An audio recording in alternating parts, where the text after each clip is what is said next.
تیکفر اپنی بات کو مزید آگے بڑھاتے ہوئے کہتا ہے، اور انتقام میں جلد بازی نہیں کی جاتی۔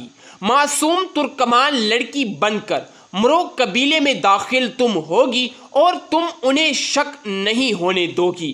ولی عہد کو تیار کرنے والے سلجوقی سلطنت کی شہر رگ میں تم داخل ہوگی۔ میری بات تم غور سے سنو ماریا۔ ناظرین، یہ تیکفر اس لڑکی کو اعتماد دلا رہا ہوتا ہے کہ ترکمانوں ہی نے تمہارے خاندان کو قتل کیا ہے اور تم ان ترکوں کا اعتماد جیتو گی۔ ناظرین، اسی کے ساتھ وہ اسے ایک سلیب نما چیز دکھاتا ہے اور اس سے مخاطب ہو کر کہتا ہے، یہ ہمارے خفیہ رابطے کی چابی ہے، جبکہ تم میری سلجوقی سلطنت کو تباہ کرنے والی چابی بنو گی۔ تم میری بات کو سمجھ رہی ہو نا ماریا؟ ناظرین، اسی کے ساتھ ماریا اپنا ہاتھ آگے بڑھاتے ہوئے اس سلیب کو اپنے ہاتھ میں لے لیتی ہے اور وہ سلیبی کماندار ماریا سے مخاطب ہو کر کہتا ہے، خبردار اس سلیب کو گم مت کرنا، یہ تمہاری نشانی ہے۔ جس کے جواب میں ماریا اس تیکفر سے مخاطب ہو کر کہتی ہے کہ بے فکر رہیں جناب، یہ میری امانت ہے بابا۔ ناظرین، اسی کے ساتھ تیکفر خوش ہوتا ہے اور اس کے بعد وہ لڑکی اس سلیب کو اپنے گلے میں پہن لیتی ہے، اور اپنے گلے میں سلیب پہننے کے بعد ناظرین ہمیں دوبارہ سے اس لڑکی کو اس جنگل میں دکھایا جاتا ہے اور وہ اس سانپ کو مٹی میں دفن کر دیتی ہے، اور اسی کے ساتھ وہ کہتی ہے، خداوند تمہاری حفاظت کرے اور تمہاری مدد کرے۔ ناظرین، اس کے بعد منظر تبدیل کر کے ہمیں سلجوقی محل دکھایا جاتا ہے، یعنی کہ طغرل صاحب کا محل، اور اس محل میں ہم دیکھتے ہیں کہ تمام جنگجو، تمام بہادر جو کہ صلیبیوں کے ساتھ جنگ کرنے کے لیے گئے تھے، وہ سلطان طغرل کے محل میں داخل ہوتے ہیں۔ جیسے ہی تمام جنگجو سلطان طغرل کے محل میں داخل ہوتی ہیں تو لوگ ان بہادر نوجوانوں کا انتظار کر رہے ہوتی ہیں۔ لوگوں کے ہاتھوں میں پھول ہوتی ہیں کہ کب یہ جوان محل میں داخل ہوں گے اور ہم ان کا استقبال کریں گے۔ ناظرین، وہاں پر کھڑا ایک شخص تمام لوگوں اور جنگجوؤں سے مخاطب ہو کر کہتا ہے کہ عظیم جنگجوؤں کی عظیم تلواروں کو عزت بخشنے والے ہر فرد پہاڑ جیسا سینہ رکھنے والے سلجوقی شیر محل میں تشریف لا چکے ہیں۔ ناظرین، اسی کے ساتھ الپ ارسلان اور باقی تمام نوجوان اپنے اپنے گھوڑوں سے اتر کر سلطان معظم کے سامنے باعزت طریقے سے پیش ہوتے ہیں۔ ناظرین، اسی کے ساتھ وہاں پر موجود ایک کمانڈر اپنے سلطان طغرل سے مخاطب ہو کر کہتا ہے، آپ کے حکم کے مطابق بازنطینی کافروں کو سزا دے دی گئی ہے جناب، جیسا کہ آپ نے ہم سے کہا تھا ہم نے ویسا ہی کیا۔ آپ کی فتح مبارک رہے سلطان من۔ یہ سن کر سلطان طغرل خوش ہو جاتے ہیں اور الپ ارسلان کی طرف دیکھنے لگتے ہیں اور الپ ارسلان سے مخاطب ہو کر کہتے ہیں، جہاد مبارک ہو۔ ناظرین، اسی کے ساتھ تمام سپاہی اپنے اپنے دلوں پر ہاتھ رکھتے ہیں اور اسی کے ساتھ اس کماندار کو سامنے پیش کیا جاتا ہے جنہیں انہیں زندہ پکڑا تھا۔ ناظرین، سلطان طغرل اس کماندار سے مخاطب ہو کر کہتے ہیں، جانتا ہوں کہ اب آپ صرف لائے جانے والی خوشخبری ہی یاد رکھیں گے ینال صاحب۔ ناظرین، جیسا کہ ہم نے آپ کو بتایا تھا پچھلی ویڈیو میں کہ ینال صاحب کو سلطان طغرل سلطان اعظم نے جیل میں قید کر کے رکھا تھا اور اسے اب جنگ کا کماندار بنایا گیا تھا۔ ناظرین، اس صلیبی کماندار کو سلطان طغرل کے سامنے پیش کیا جاتا ہے اور اس کے گھٹنے کو ٹیک دیا جاتا ہے۔ کافروں کا ذلیل ترین سربراہ جناب، پرنسز میں میری تلوار کے سامنے گھٹنے ٹیکنے والا اب ایک آپ کے بے قیمت غلام ہے سلطان من۔ اب آپ اس کے ساتھ جو چاہیں کر سکتے ہیں سلطان۔ انہوں نے ترکوں پر کافی ظلم ڈھائے ہیں۔ ناظرین، اسی کے ساتھ سلطان طغرل کے سامنے ایک عظیم تلوار سلجوقی تلوار پیش کی جاتی ہے۔ سلطان طغرل اپنی تلوار کو اٹھا کر اسے بے نیام کرنے لگتی ہیں۔ جب یہ منظر وہ کافر دیکھتا ہے تو اس کی روح کانپ اٹھتی ہے، کیونکہ وہ کافر اپنے سامنے موت کا منظر دیکھ رہا تھا اور سلطان طغرل اس کی آنکھوں میں اپنا خوف دیکھ رہے تھے۔ سلطان طغرل جیسے ہی اپنے اپنی تلوار ہوا میں بلند کرتا ہے اور وہ کافر آنکھوں میں آنکھیں ڈال کر سلطان تغرل کی طرف دیکھ رہا ہوتا ہے۔ ناظرین، تمام سپاہیوں کے چہرے دکھائے جاتے ہیں، ایک سسپینس نمونہ چیز ہوتی ہے۔ سلطان تغرل اپنی تلوار اس کی بیڑیوں کو کھول دیتے ہیں۔ ناظرین، یہ دیکھ کر وہ صلیبی کماندار حیران ہو جاتا ہے کہ آخرکار سلطان نے مجھ پر رحم کیسے کھا لیا۔ میں تو ایک کافر ہوں اور میں نے بازنطینی کافروں پر ظلم کیا ہے۔ آخرکار سلطان میری گردن اڑانے کی بجائے مجھے رہا کیسے کر سکتے ہیں؟ ناظرین، اسی کے ساتھ سلطان تغرل اپنے ساتھ کھڑے ہوئے سپاہی سے مخاطب ہو کر کہتا ہے کہ اسے جیل لے کر جاؤ۔ جیسے اس صلیبی کماندار کو کھڑا کیا جاتا ہے تو وہ سلطان معظم سے مخاطب ہو کر کہتا ہے، موقع ہے جناب، موقع ہے تو مجھے مار ڈالو، ورنہ میں تمہیں یہاں سے بچ کر نکلنے نہیں دوں گا۔ ناظرین، یہ سن کر سلطان تغرل بھی حیران ہو جاتے ہیں کہ آخرکار میں نے اس کی جان بخش دی اور یہ مجھے ہی دھمکیاں دے رہا ہے۔ اور وہ صلیبی کماندار اپنی بات کو مزید آگے بڑھاتے ہوئے کہتا ہے کہ جب میں اپنی فوج کے ساتھ لوٹوں گا تو تمہیں تباہ و برباد کر دوں گا۔ ناظرین، یہ بات سلطان الپرسلان سے برداشت نہیں ہوتی اور آگے کی طرف بڑھتا ہے، لیکن سلطان تغرل اسے روک لیتے ہیں۔ سلطان تغرل جب اسے روکتے ہیں تو سلطان الپرسلان اپنی بات کو مزید آگے بڑھاتے ہوئے کہتے ہیں، اس بے قیمت سر کو تمہارے دھڑ سے جدا کرنے کے لیے ہمیں کسی موقع کی ضرورت نہیں، اللہ کی مہربانی ہے۔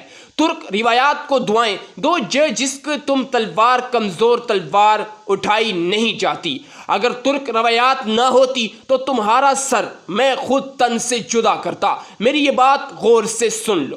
ناظرین، الپرسلان جب یہ باتیں اس صلیبی کماندار سے کہہ رہے ہوتے ہیں تو سلطان تغرل اپنی تلوار اپنے ساتھ کھڑے ہوئے سپاہی کو دیکھ کر اس سے مخاطب ہو کر کہتے ہیں کہ شہزادے لیباریت کی مہمان نوازی ہماری شان کے مطابق کی جائے امیر کندوری۔ ناظرین، ہم آپ کو بتاتے چلیں کہ وہ شہزادہ ہوتا ہے۔ ناظرین، وہ شہزادہ ہوتا ہے اور اسی کے ساتھ اسے زندان کی طرف لے جایا جاتا ہے۔ ناظرین، جب اس صلیبی کماندار شہزادے کو زندان کی طرف لے جایا جا رہا ہوتا ہے تو وہ سلطان کی طرف بار بار دیکھ رہا ہوتا ہے۔ ناظرین، اس ایپیسوڈ کا یہی اختتام ہوتا ہے۔ امید ہے کہ آج کی اس ایپیسوڈ کا ریویو آپ کو پسند آیا ہوگا۔ اگر آج کی اس ایپیسوڈ کا ریویو آپ کو پسند آیا ہے تو ہمارے چینل ڈیرا پروڈکشن 2.0 کو ضرور سبسکرائب کریں اور ساتھ ہی لگے بیل کے آئیکن پر ضرور کلک کریں تاکہ مزید ایسی تاریخی ویڈیوز کے اپڈیٹس کا نوٹیفیکیشن آپ تک بر وقت پہنچ سکے۔ اس بندہ ناچیز کو دی اجازت، ملتے ہیں ایک نئی ریویو میں، تب تک اپنے خیال رکھیے گا، دعاؤں میں یاد رکھیے گا۔ اللہ حافظ۔